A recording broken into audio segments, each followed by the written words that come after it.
दोस्तों, Iran, US, Israel की headlines के बीच पीएम मोदी और कनाडा के पीएम मार्क कार्नी ने दोनों देशों के बीच डिप्लोमेटिक रिलेशंस में एक नई जान भर दी है।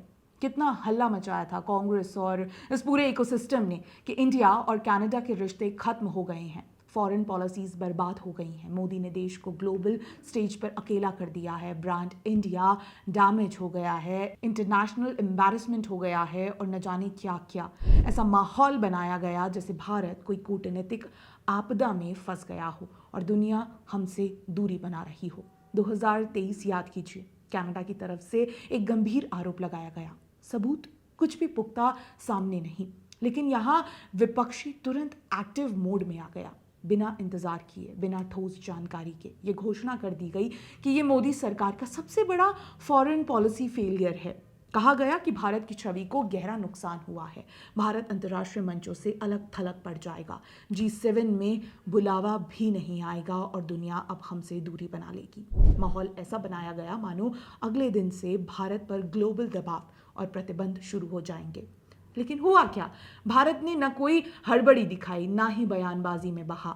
भारत ने सिर्फ एक बात कही, सबूत दीजिए। बिना शोर, बिना घबराहट, बिना पब्लिक ड्रामा के भारत ने अपने राष्ट्रीय हित को प्राथमिकता दी और इंतजार किया। यही कूटनीति का असली रूप है, तुरंत प्रतिक्रिया नहीं, बल्कि सोची समझी रणनीति।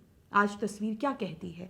नए हाई कमिश्नर नियुक्त हो रहे हैं, डिफेंस कॉरपोरेशन के फ्रेमवर्क पर बातचीत हो रही है, टॉक्स दोबारा शुरू हो चुके हैं, ट्रेड पर चर्चा आगे बढ़ रही है और G7 जैसे मंचों पर भारत की भागीदारी बनी हुई है।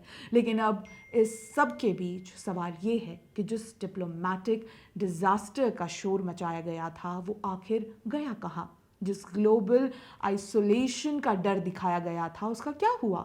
मार्क कार्नी की ये यात्रा कोई फॉर्मल हैंडशेक या फोटो ऑप्स विजिट नहीं है, ये साफ साफ सिग्नल है कि दोनों देश प्रैक्टिकल रीसेट मोड में आ चुके हैं। सिक्योरिटी कॉरपोरेशन अब सिर्फ बयान तक नहीं रहेगा, इंस्टीट्यूशनल फ्रेमवर्क बनेगा, इंटेलिजेंस शेयरिंग बेहतर होगी, एक्सट्रीमिज्म और सेपरेटिस्ट एक्टिविटीज़ पर ग्राउंड लेवल कोऑर्डिनेशन बढ़ेगा, ट्रेड और इन्वेस्टमेंट टॉक्स जो रुकी पड़ी थी उन्हें फिर से पुश मिलेगा, एनर्जी, टेक्नोलॉजी, क्लीन फाइनेंस और सप्लाई चेन जैसे सेक्टर्स में रियल कोलैबोरेशन की बात हो रही है। मतलब इमोशनल पॉलिटिक्स से निकलकर स्ट्रक्चर्ड एंगेजमेंट की तरफ मूव हो रहा है।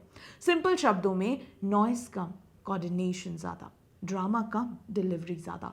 और लॉन्ग टर्म में ये इंडिया के स्ट्रैटेजिक और इकोनॉमिक इंटरेस्ट दोनों के लिए सॉलिड पॉजिटिव डेवलपमेंट है। असल समस्या ये है कि कांग्रेस फॉरेन पॉलिसी को भी घरेलू राजनीति का हथियार समझती है। हर अंतर्राष्ट्रीय मुद्दा उनके लिए सरकार पर हमला करने का एक मौका बन जाता है, चाहे अमेरिका के साथ संबंध हो, क्वाड की रणनीति हो, रूस से तेल खरीदने का फैसला हो या कनाडा विवाद। हर बार पैटर्न एक जैसा रहता है, पहले संकट घोषित करो, फिर भारत की छवि पर सवाल उठाओ, फिर वैश्विक अलगाव का डर फैलाओ। लेकिन एक सिविलाइजेशनल राष्ट्र ट्वीट से नहीं चलता, समय से चलता है। भारत ने घबराहट नहीं दिखाई, भारत ने लंबी रणनीति खेली।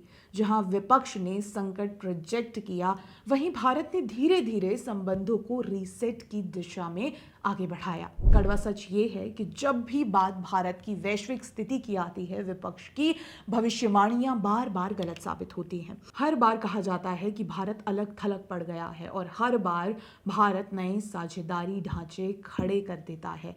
हर बार कहा जाता है कि अंतर्राष्ट्रीय मंचों पर भारत कमजोर हो गया है और हर बार भारत अपनी मौजूदगी और मजबूत कर लेता है। इसलिए अगली बार जब कोई कहे कि भारत अंतर्राष्ट्रीय स्तर पर अकेला पड़ गया है, तो बस एक सवाल पूछिए, क्या आपने पूरी टाइमलाइन देखी है या सिर्फ एक हेडलाइन? भारत घबराहट में नहीं है, भारत अपनी पोजीशनिंग में है। और जो लोग हर बार भारत की कूटनीति के खिलाफ दांव लगाते हैं, इतिहास उन्हें बार बार गलत साबित करता है।